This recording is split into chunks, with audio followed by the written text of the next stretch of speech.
أبي رقية تميم بن أوس الداري رضي الله عنه أن النبي صلى الله عليه وسلم قال: الدين النصيحة. قلنا: لمن؟ قال: لله ولكتابه ولرسوله ولأئمة المسلمين وعامتهم. رواه مسلم. Protected himself, says this hadith is not sahih. So the third point of reflection is mentioning a hadith as da'if. What is a hadith as da'if? As we've explained to many classes, a hadith da'if is any hadith which fails to meet 4 basic conditions. Any hadith that fails to meet 4 conditions. If the hadith is sounding good, if it's popular, if it's famous, if I heard it in my country or kada, if it does not meet 4 conditions, then it is called da'if, according to the sciences of prophetic narrations. The first condition is that this hadith has to be passed down, handed down via an isnad, a chain of reporters. There has to be someone that took it from someone, who took it from someone, who took it from the companion, who took it from the Prophet ﷺ. There has to be a person who heard it, who got it in a letter. He got it somehow from someone who was above him, until it reaches the Sahabi. Fulan, Abu Dhar, qala Rasulullah. Fulan, an Aisha, qala Rasulullah. Fulan, on Abi Musa al-Ash'ari, qala Rasulullah sallallahu Abu Hurairah. And that person, the first fulan, has to be someone who has a book. And then after he wrote his book, it became famous and widespread. Hundreds, if not thousands of people heard about it from his book. Such as Imam al-Bukhari, or Imam Malik, or Imam Ahmed. Everybody understand this? So Ahmed, he reports from someone, a second, a third, the Rasul. Imam al-Bukhari reports from a person, a second, a third, the companion, the Rasul. If there's a hadith that has no isnad, sahih or not, then the first condition is already what? Missing. And the hadith cannot be authentic.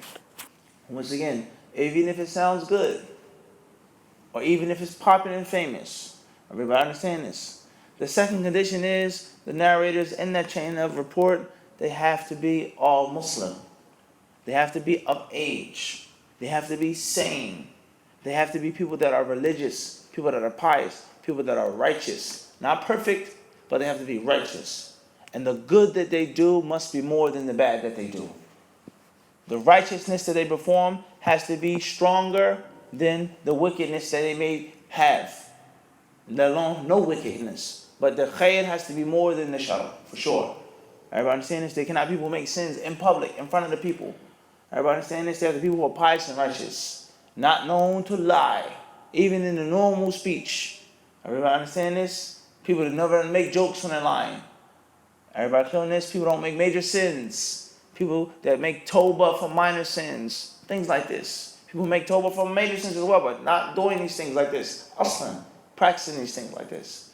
And the third condition is that these reporters, these narrators, they have to have sharp memory.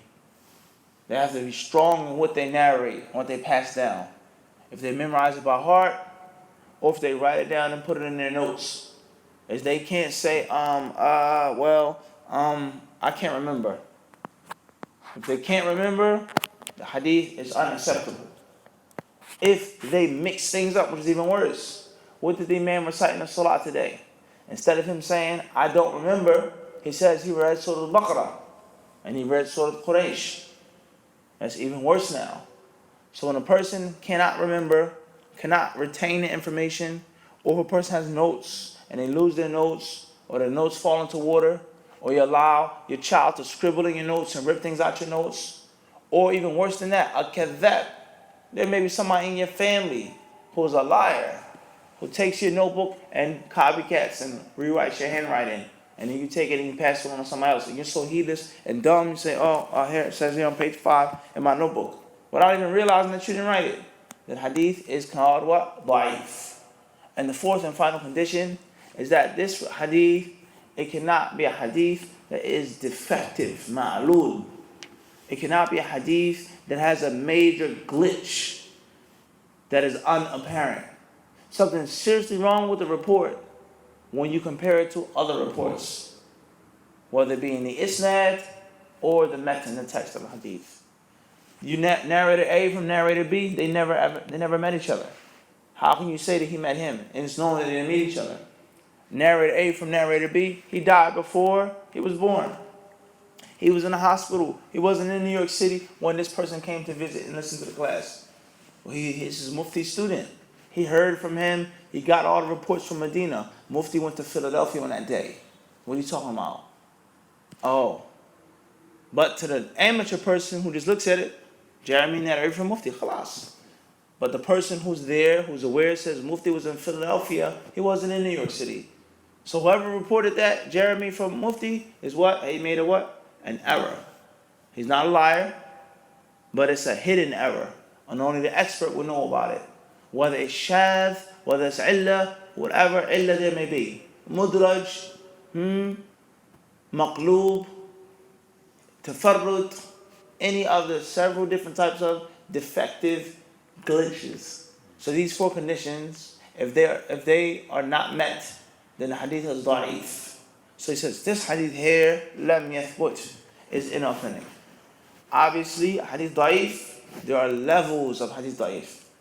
There's some hadiths which are extremely weak, fabricated.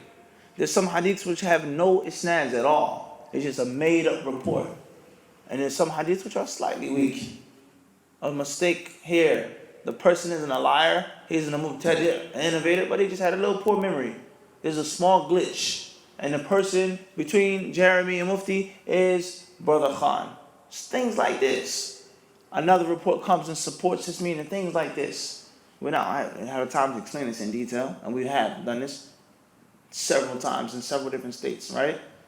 We've explained this in several different states. Minnesota, Tennessee, we've explained this over and over again. And it's good every time we do it again. But we don't have the time to explain it in detail. So there's levels of hadith da'if. Just like there are rulings of mentioning hadith da'if. Is it permissible to mention hadith da'if? Is it permissible for me to use hadith da'if in fada'ilul a'mal, let's say, faza'il a'mal? No, we're not talking about the book. We're talking about the concept. For someone to talk about salah and me to mention a hadith that's weak, is that permissible? The author here, who's a major expert of hadith, he mentions the hadith da'if and he clarifies it. He says, هذا لم يثبت. He says this is not authentic. Now the question is, why did he mention the da'if hadith first? Why did he mention, it's the fourth point of ta'ammul, of reflection. Why did he mention a sahih hadith first? And then go on to mention a da'if hadith as a fa'idah, it's popular. Why did he start the chapter off with a weak hadith? And then say, lam yathbut. This is what the author, rahimahullah ta'ala, decided to do.